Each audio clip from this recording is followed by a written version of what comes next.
अस्सलामुअलैकुम वरहमतुल्लाहि ताला वबरकातुहू। सुन्नी बहिश्ती ज़ेवर की हिस्सा हमारा ये अव्वल है यानी पहला है और पाठ नंबर हमारा ये है 23 है।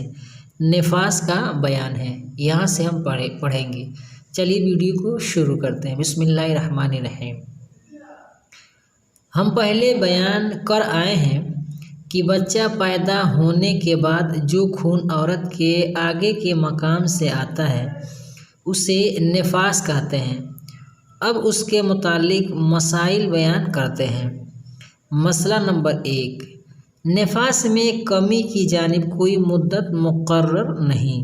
जैसे कह रहे हैं कि निफास की माने कम से कम कोई मुद्दत मुकर्रर नहीं है, चाहे 1 दिन आए, चाहे 2 दिन आए, चाहे 3 दिन आए।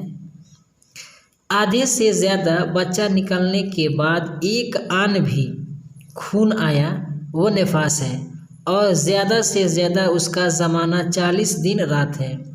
और निफास की मुद्दत का शुमार उस वक्त से होगा कि आधे से ज़्यादा बच्चा निकल आया।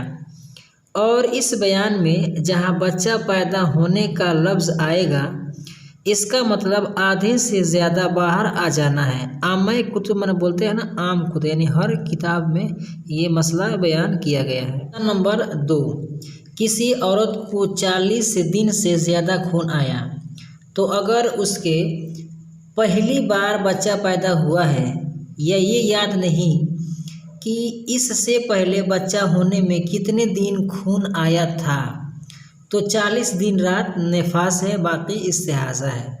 और जो पहली आदत मालूम हो तो आदत के दिनों तक निफास है और जितना ज़्यादा है वो इस्तिहाज़ा है।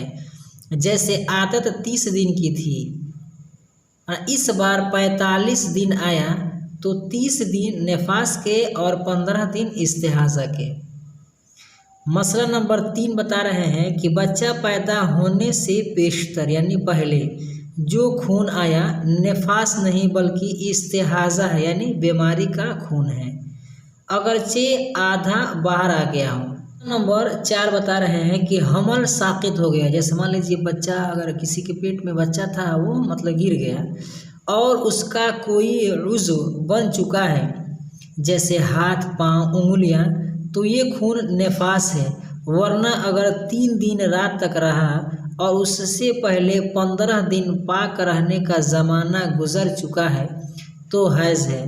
और अगर 3 दिन से पहले ही बंद हो गया या अभी पूरे 15 दिन तहारत के नहीं गुजरे हैं तो इस्तिहाज़ा है। जैसे ये कह रहे हैं कि जो ये खून बच्चे जैसे हमल साकित हुआ है तो जो खून आ रहा है उसके बारे में बता रहे हैं कि अगर 3 दिन रात तक रहा, जैसे खून रहा और उससे पहले उसने 15 दिन का जो ज़माना गुजरा है वो माने पाकी के हालत में गुजरा है तो ये हैज़ है। जैसे मान लीजिए 15 दिन तक वो पाक रही है, उसके बाद ये 3 दिन तक खून आया है तो ये हैज़ है।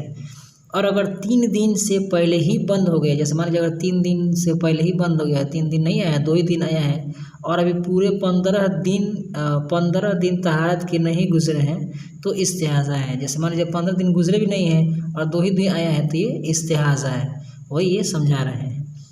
मसला नंबर 5 है कि पेट से बच्चा काट कर निकाला गया तो उसके आधे से ज़्यादा निकालने के बाद निफास है, जो खून आएगा वो निफास है।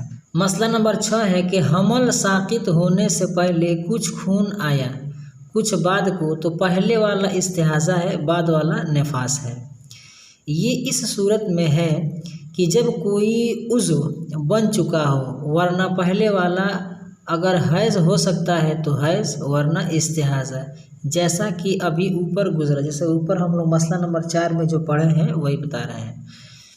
नंबर 7 है कि हमल साकित हुआ और ये मालूम नहीं कि कोई उज़्व बना था या नहीं, और न ये याद है कि हमल कितने दिन का था कि उसी से उज़्व का बनना न बनना मालूम हो जाता। यानी 120 दिन यानी 4 माह हो गए तो उज़्व बन जाना करार दिया जाएगा और बाद इसकात के खून हमेशा को जारी हो गया तो उसे हैज़ के हुक्म में समझे कि हैज़ की जो आदत थी उसके गुज़रने के बाद नहा कर नमाज शुरू कर दे और आदत न थी तो 10 दिन के बाद साकित हो गया तो खून हमेशा को जारी हो गया, तो उसे हैज़ के हुक्म में समझें कि हैज़ की जो आदत थी उसकी गुजरने के बाद नहा कर नमाज शुरू कर दे, और आदत न थी 10 दिन। जैसे मान लीजिए अगर खून जारी हो गया और उसकी आदत 5 दिन थी, तो 5 दिन में वो नमाज नहीं पढ़ेगी और छठे दिन से वो पढ़ने लगेगी।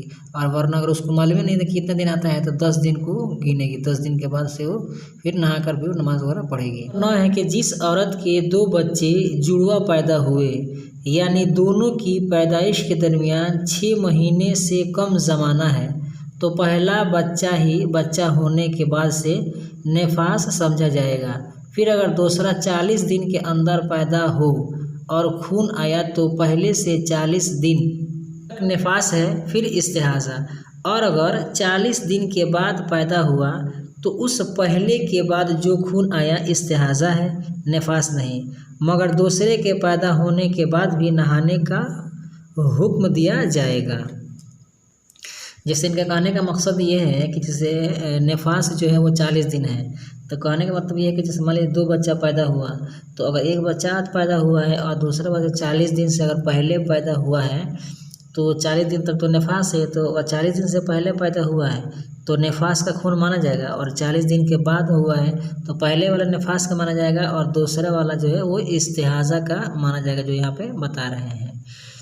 मगर दूसरे का पैदा होने के बाद भी नहाने का हुक्म दिया जाएगा। जैसे आप कह रहे हो जैसे मान 40 दिन के बाद अगर बच्चा पैदा हुआ है तो उसको नहाने का हुक्म दिया जाएगा। नंबर 9 है कि अगर दोनों बच्चों की पैदाइश में 6 महीने या ज़्यादा का फासला है तो दूसरे के बाद भी नेफास है। जैसे मान लीजिए ना 6 महीने में, जैसे उम्मूमन ना 6 महीने में बच्चा पैदा हो जाते हैं, तो अगर पहले बच्चे और दूसरे बच्चा पैदा होने के दरमियान अगर 6 महीना का अगर फासला है, अगर 6 महीने के बाद दूसरा बच्चा पैदा हुआ है तो दोनों बच्चा पैदा होने के बाद से नेफास 40 दिन माना जाएगा। इसलिए कि बच्चा पैदा होने की कम अज़ कम जो मुद्दत है वो 6 महीना है। तो मान के चलिए 6 महीना माने आज एक कोई बच्चा पैदा हो गया और एक 6 महीने के बाद पैदा हुआ, तो आज जो बच्चा पैदा हुआ है तो 40 दिन इसमें नेफास, और 6 महीने के जो बाद पैदा हुआ है तो 40 दिन उसमें नेफास। नंबर 10 है कि 40 दिन के अंदर भी खून आया कभी नहीं तो सब नेफास ही है, अगरचे 15 दिन का फासला हो जाए। तो जैसे ये कह रहे हैं ना, जैसे औरत को जो नेफास का जो खून आता है वो 40 दिन आता है, तो वही बता रहे हैं कि 40 दिन के अंदर कभी खून आया और कभी नहीं आया तो सब नेफासी है, अगरचे 15 दिन का फासला हो जाए। जैसे मान लीजिए नेफास ख़त्म होने के बाद, जैसे नफास बच्चा पैदा होने के बाद 40 दिन तक औरतों को नेफास का खून आता है, तो अगर कोई बच्चा अगर किसी औरत को 15 दिन तक आया, फिर 15 दिन तक नहीं आया, फिर मतलब 16वां 17वां दिन आ गया, ऐसे 20 दिन के बाद आया, तो वो सारे के सारे वो 40 दिन तक नेफास ही में शुमार किए जाएंगे। आज की वीडियो बस इतना ही। वीडियो पसंद आए तो वीडियो को लाइक करें, अपने दोस्तों के साथ शेयर करें। हमारे इस यूट्यूब चैनल पर नए हैं तो हमारे चैनल को सब्सक्राइब करके बेल आइकन को प्रेस कर दें, ताकि हमारी हर आने वाली वीडियो का नोटिफिकेशन सबसे पहले आपको मिले। अस्सलाम वालेकुम रहमतुल्लाहि ताला व बरकातुहू।